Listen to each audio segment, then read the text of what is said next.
To clear the sky is the mission of the team Space Juggernauts from the TUI. And since their name already tells a lot, I'll just let them continue. So 130 million. 130 million. That is the number of pieces smaller than 1 millimeter floating around space. You know, you might know the movie Gravity, right?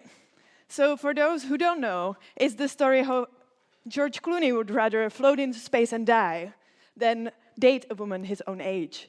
Anyhow, what happens in this movie is that when they are doing a routine walk around space, debris hits their space shuttle and they are left hanging in space. You might say, well, that's just a nice fictional story. But even now, in 2009, for example, there was a collision. So the Iridium 33 satellite, a commercial satellite, was hit by an out-of-service Russian satellite, completely shattering it, destroying its mission, but also creating 2,000 more pieces of debris. And each piece of debris increases the collision likelihood exponentially. So, as you might notice, we have a nice visualization. So at the moment, the situation in space is more comparable to the left side. So you might say, well, this is not a problem. But if we do nothing, then in 5 to 10 years, we're going to be on this other side. And as you know, there are no lanes in space, so it gets all tangled up. So this is why we decided to come up with the solution to this problem. But we can't clear all the skies. So what we decided to do instead, we focus on small cube satellites, and we provide them a solution to be able to deorbit, because now it is required by law. In America, the FCC has decided to shorten the maximum time that the satellite can float around. And it is now obligatory to present the solution before launching. So our intergalactic influencer, Tiasha, is going to tell you more. So what do you guys think is the solution? Thrusters? Propellant systems? Don't worry, we are not complicated people. We thought of something really simple, like the use of a drag sail. So we thought of deorbiting the satellite from the current orbit by using a drag sail. A drag sail works on the principle of aerodynamic drag, which accelerates the process of deorbiting the satellite by pulling it down to the atmosphere and burning it up. So we know that drag sails are pretty lightweight. They weigh almost less than a kg, and they are so large and thin, but they can be easily compacted and compressed inside a cube satellite during its launch and deployment.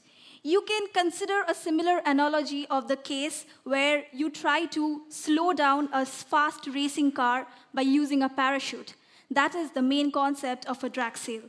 So the problem is that usually the solutions that are available nowadays take a lot of deorbiting time. Our solution tends to lower the deorbiting time, and it is also pretty cost-effective because we are 3D printing our sails, which lowers the cost to almost 3,000 euros and also sustainable for the environment. So a bonus offer. If you look at the statistics, this shows the number of total launches of cube satellites in the space worldwide in the last few years. So if we look into it, we can see that there is a potential growth of the market size and also a current urgency of our solution and a need of our solution. We have analyzed the data for the last 10 years of the cube satellite launches and have found out that most of these data have shown that almost 84% of the launches are done by the private agencies and the companies, which means that this is our customer base. Our USP lies in the fact that we are cost-effective and higher adaptability than the other solutions and the other competitors in the market. So the timing plan. Well, the legislation comes to place September 30, 2024, so that's why we need to be ready by July in order to make that deadline. And as the timeline is already approaching, this is the team.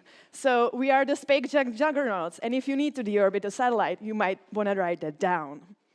Anyhow, I would like to thank you for your attention, and we're very open to any questions. Thank you. Smarter solutions today, cleaner skies tomorrow.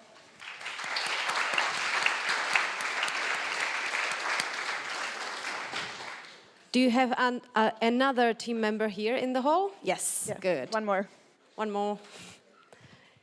Jerry, it's yours. Well, good afternoon. A very nice idea, very important because of a lot of nanosatellites today and tomorrow.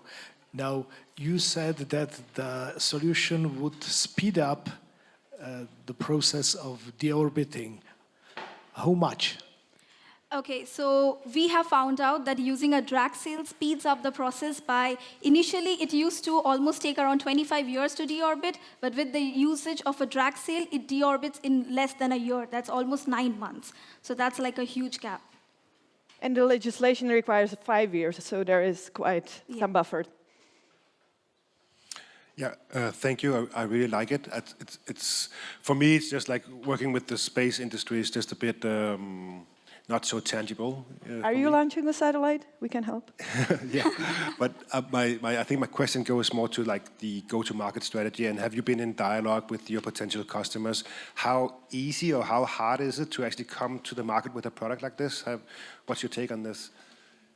Well, our pilot customer is actually a team from the TU, so they're launching a satellite, and they have their own mission. So they have to comply with the rules, but they don't really know anything about this, and they don't really, it's not their focus, so they don't want to spend time on it. So that's why our solution is helpful for them, because we can like guide them through the process and give them a ready-made solution that doesn't take up too much space, so they don't have to accommodate it within the satellite. They just put it there, and they're fine. Also, if we look at the cost comparison, usually a small satellite takes around 150K euros to be manufactured. So in that comparison, our deorbiting solution is just 3K euros, which is much cost effective as compared to the other solutions. Okay, yes, and your business model is basically like one-off unit sales, or are you basically just delivering the parachute, so to say, or? It is basically, like right now we are focusing on cube satellites and using drag sail technology to deorbit it for the lower Earth orbit. So that is our target right now. But it includes like the whole package of consulting through the process. So we tell them what they need to comply with, because a lot of times they don't know, because that's not the aim of their mission. And if you're launching a satellite that has anything to do with the States, you have to comply with this. So we can guide them through the process, let them know how to use it, and put it there, and they just are fine, and they don't have to worry at all. So to sum up, as I understand it, you have basically a consultancy side of the business, and then you have a product side of the business. Yeah, Absolutely. drag sail as a service. Just a short question. Have you had any contacts with Starlink? Well, we were thinking about like the commercial satellite launchers a lot, but they usually have their own solution, and since it's such a big scale, they don't need as much guidance. So we decided to target more the people who actually need our help, because that's where the most market potential is at the moment. So technologies in space, a quick Google search learned yesterday evening that will take 5 to 15 years to develop, and you do it in like a couple of months. Most of the time, expediting R&D like that costs a lot of money. So what makes you sure that you can either do it in this time or get the money to fund that? Well, that's a very interesting question. And thank you for asking it, because you might know this guy, Elon Musk. He's a little crazy, but he tends to come up with these crazy deadlines for himself, and sometimes he misses them, sometimes he doesn't, but he always finds a way. And we want to do that. We want to find a way. And if it's not in this timeline, it's going to be later, but it is going to happen. Okay, so you mentioned that you want to focus on decreasing the deorbiting time. Do you know what are your competitors doing? What are they focusing on? Yes, like we do have competitors who have come up with drag seal solution, but we are probably the first one to launch a 3D printing solution, which actually helps in deorbiting, and it's very lightweight. It makes it extremely lightweight and easier to accommodate a lot higher surface area of a drag seal, which leads to a faster deorbiting time. So that's the thing. Like aerodynamic drag is very much dependent on the surface area of a drag seal. So the more surface area you can fit inside a small satellite, the better solution it is for you. Just a brief question. Have you made a patent search? 10 seconds.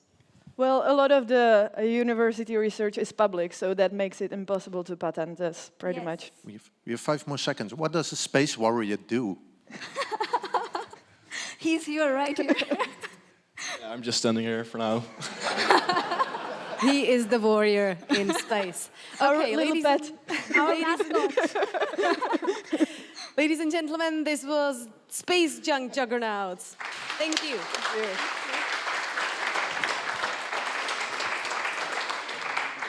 And that also means that our journey through fascinating ideas is over for now. Thank you for your attendance and your attention.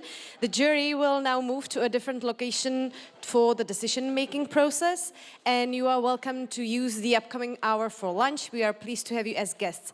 The stream will now show nothing for the next 60 minutes. So if you are curious about who wins, we will continue at 2 o'clock in the afternoon.